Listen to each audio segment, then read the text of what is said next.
ഈശോയിൽ എനിക്ക് എത്രയും സ്നേഹം നിറഞ്ഞ സഹോദരി സഹോദരന്മാരെ, പരിശുദ്ധ അമ്മയുടെ സ്വർഗാരോഹണ തിരുനാൾ ആഘോഷിക്കുന്നതിനുള്ള ഒരുക്കങ്ങളിലാണ് നാം ഓരോരുത്തരും.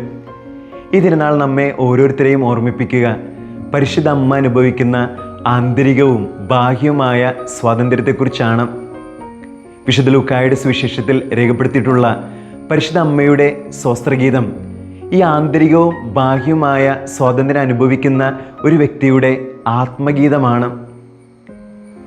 കർത്താവിൻ്റെ വിനീതദാസിയായ പരിശുദ്ധ അമ്മയുടേതായി സുവിശേഷത്തിൽ രേഖപ്പെടുത്തിയിട്ടുള്ള ഒരേ ഒരു പ്രാർത്ഥനയാണ് ഈ സ്തോത്രഗീതം.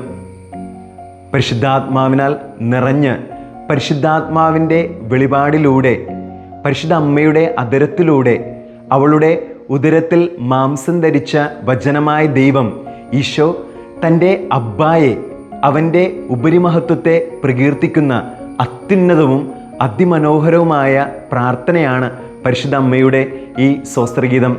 എല്ലാ വൈദികരും സന്യസ്തരും തങ്ങളുടെ സായാഹ്ന പ്രാർത്ഥന അവസാനിപ്പിക്കുക ഈ സ്തോത്രഗീതം പാടി ദൈവത്തിന് നന്ദി അർപ്പിച്ചുകൊണ്ടാണ്.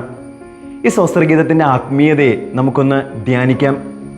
പരിശുദ്ധ ത്രിത്വത്തിലുള്ള പരിശുദ്ധ അമ്മയുടെ അടിയുറച്ച ശരണമാണ് ഈ സ്തോത്രഗീതത്തിൻ്റെ കാതൽ.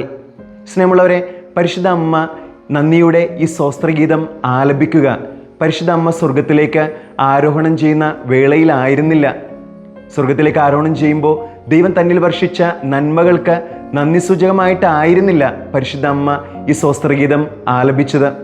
മറിച്ച് തൻ്റെ ജീവിതത്തിലെ ഏറ്റവും നിർണായകമായ ഒരു മുഹൂർത്തത്തിൽ, ഏറ്റവും പ്രതിസന്ധി നിറഞ്ഞ ഒരു ഘട്ടത്തിൽ തൻ്റെ പ്രതിശ്രുത വരനോ വീട്ടുകാരോ നാട്ടുകാരോ തന്നെ മനസ്സിലാക്കുമോ എന്നുള്ള ആശങ്ക അവളുടെ ഹൃദയത്തിൽ നിറഞ്ഞു നിൽക്കുന്ന സമയത്താണ് പരിശുദ്ധ അമ്മ ഈ നന്ദിയുടെ കീർത്തനം, ഇനി മുതൽ സകല തലമുറകളും എന്നെ ഭാഗ്യവതി എന്ന് പ്രകീർത്തിക്കുമെന്ന പ്രവചനത്തോടു കൂടിയുള്ള ഈ നന്ദിയുടെ കീർത്തനം പരിശുദ്ധ അമ്മ ആലപിക്കുക.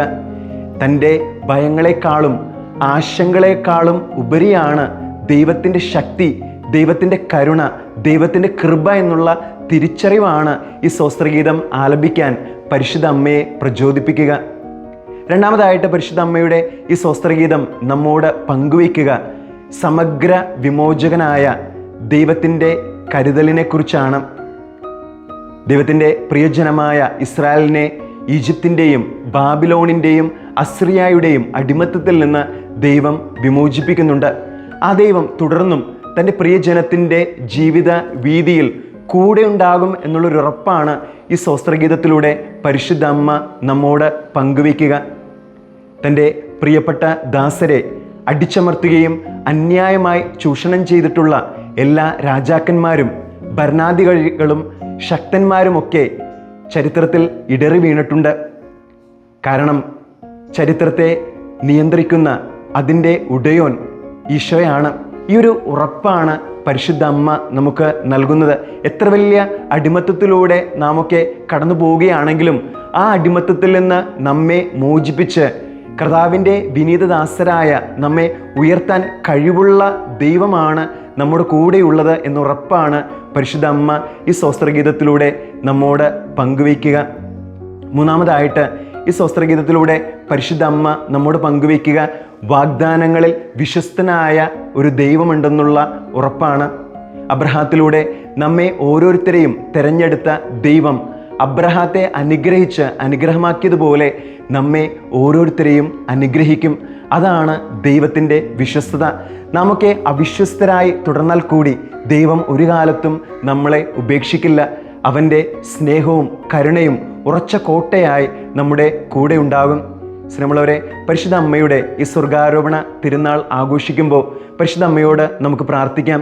പരിശുദ്ധ അമ്മയെപ്പോലെ ആന്തരികവും ബാഹ്യവുമായ സ്വാതന്ത്ര്യം അനുഭവിക്കാനുള്ള കൃപ തരണമേ എന്ന് പരിശുദ്ധ അമ്മയുടെ ജീവിതം നമ്മോട് പങ്കുവയ്ക്കുക. അബ്ബ ദൈവവുമായിട്ടുള്ള ആഴമേറിയ ആത്മബന്ധത്തിൽ വളരുമ്പോൾ മാത്രമാണ് പരിശുദ്ധ അമ്മയെപ്പോലെ ആന്തരികവും ബാഹ്യവുമായ സ്വാതന്ത്ര്യം നമുക്ക് അനുഭവിക്കാനായിട്ട് സാധിക്കുക.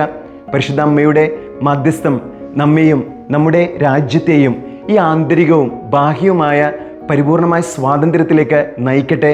ദൈവം പരിശുദ്ധ അമ്മയിലൂടെ നമ്മെയും നമ്മുടെ രാജ്യത്തെയും സമൃദ്ധമായി അനുഗ്രഹിക്കട്ടെ. ആമേൻ.